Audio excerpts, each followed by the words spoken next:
So my wife and I went on vacation last week, and we went to Nebraska to visit some family. While we were there, we took in a few historical tourist sites, and we ended up at the historical General Dodge House. Now, when we went there, we had no idea of the history of it. We had no idea that there was any kind of paranormal activity going on in the house. We were completely clueless when we went in. We had a private tour. It was just our group and the tour guide, and we toured the house, and we captured a few little odd things in there.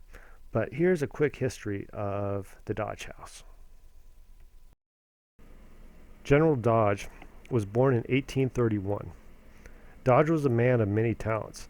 During his lifetime, he engaged in several different businesses, organized a bank, surveyed the Missouri River Valley to the west for the Transcontinental Railroad, represented Iowa in the 40th U.S. Congress, and served with distinction in the Civil War, attaining the rank of Major General.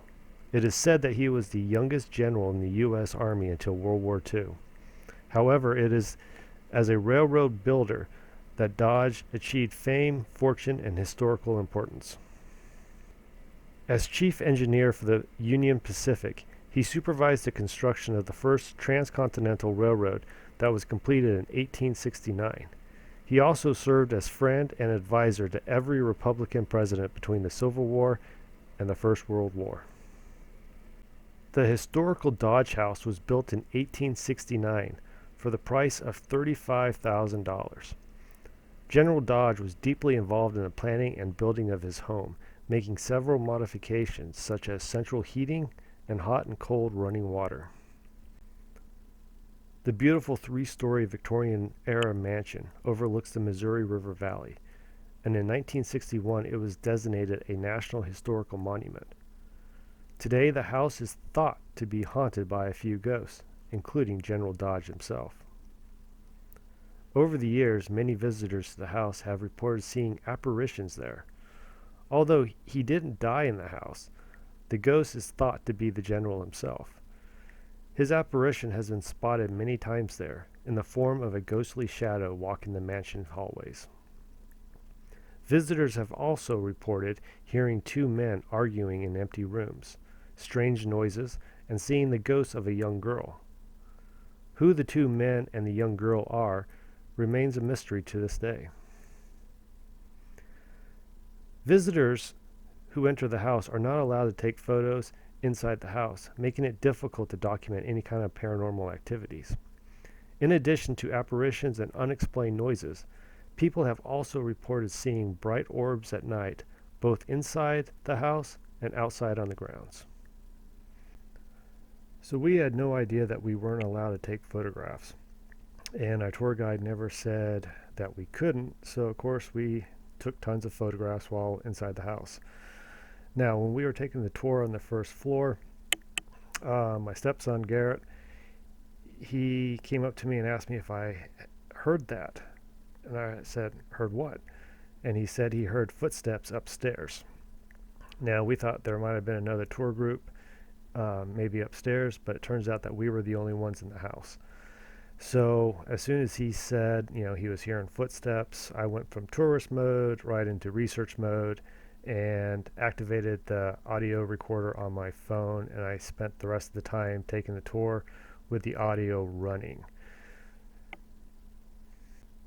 So at the time we were discussing hearing the footsteps, Garrett's wife was taking photographs of the staircase, and she didn't see it when she took the picture, but there was a strange light that appeared in her photograph, which appears to be a green colored orb on the staircase. Now this was in the direction where he was kind of hearing the footsteps. So of course, when we looked at the picture while still in the house, we decided to take a bunch of pictures of the staircase. see if it was possibly a light flare from the lamp or anything. But you can see that we took several pictures of the staircase, and there was no orbs or any other light bleed in the photographs. So the claim is that people see orbs. So this is interesting that we actually captured one.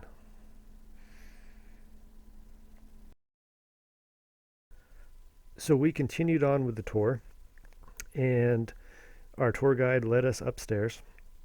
Now, during this whole time, we never heard anything while we were taking the tour, but the audio recorder picked things up. So here are all the audio that my phone recorded as we were taking this tour. So as we were about to walk up the staircase, the tour guide was talking about this clock that's on the wall. So you're going to hear what sounds like possibly a male type moaning sound that we didn't hear, but the audio recorder picked it up.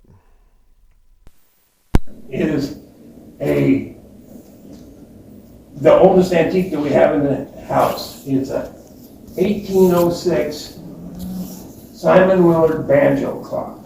Wow. Simon Willard banjo clock. Wow. 06 Simon Willard banjo clock. Wow. So we were upstairs in one of the bedrooms, and as we were standing in the room, one of us thought we heard like something knock on the wall, but of course the rest of us didn't hear it. But the audio picked up something either running up the stairs or down the hallway and does a knock while the tour guide is talking. So listen to this.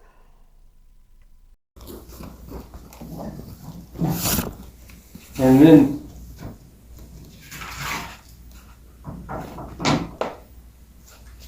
this is from the bedstead is from the Ogden Hotel.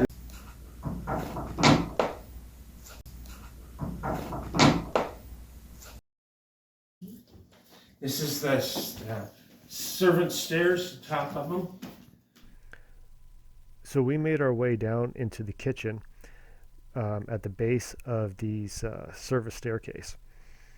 And he was telling us a story about a man tripping and falling down the stairs and dying. And during this, you're going to hear what sounds like a male voice going, shh. Yeah, but her father was here, not during the wedding or anything, but he was staying here, and it was night and dark, and he thought he heard somebody call his name. He came out of the Art Nouveau room and fell down the stairs and ended up dying of his injuries. Oh, really? Yeah. So General Dodge, he. Oh, really? Yeah. Oh, really? Yeah. So after the kitchen, we headed down to the basement, and we were standing in this hallway, just looking at the display cases, and we recorded something running between us. If you had gold to back it up in the bank. Yeah.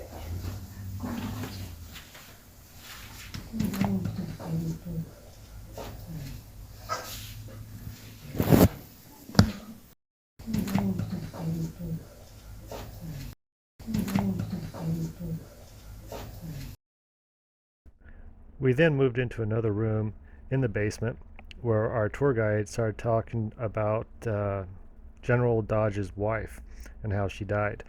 And while he was talking about this, there is a woman's voice. Can't make out what she's saying, but the recorder picked it up.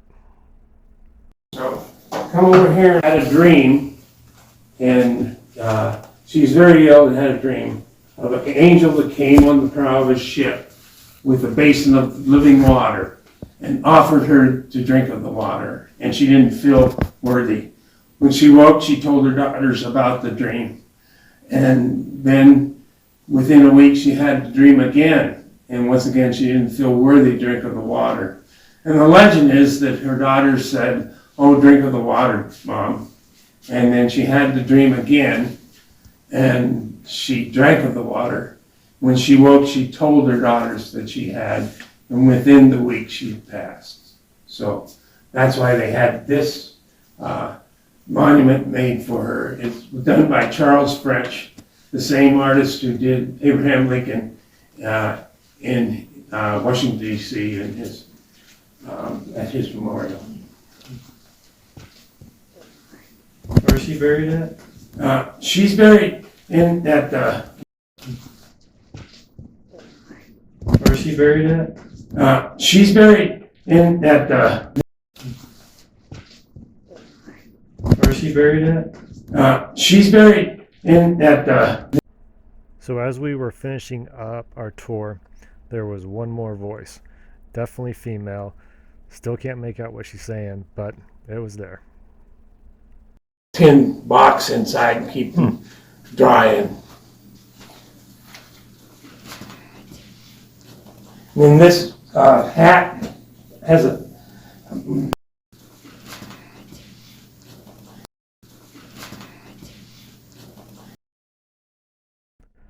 Well, that finishes up our tour of the historical General Dodge House. Now, after all this, I did some internet searching, tried to find any type of YouTube videos that may be out there of other people experiencing these things. There wasn't really anything. And I think because the establishment doesn't allow you to videotape or take photographs, this may be the first video on YouTube to document the claims of paranormal activity in this house. So what do you guys think? Do you believe in ghosts?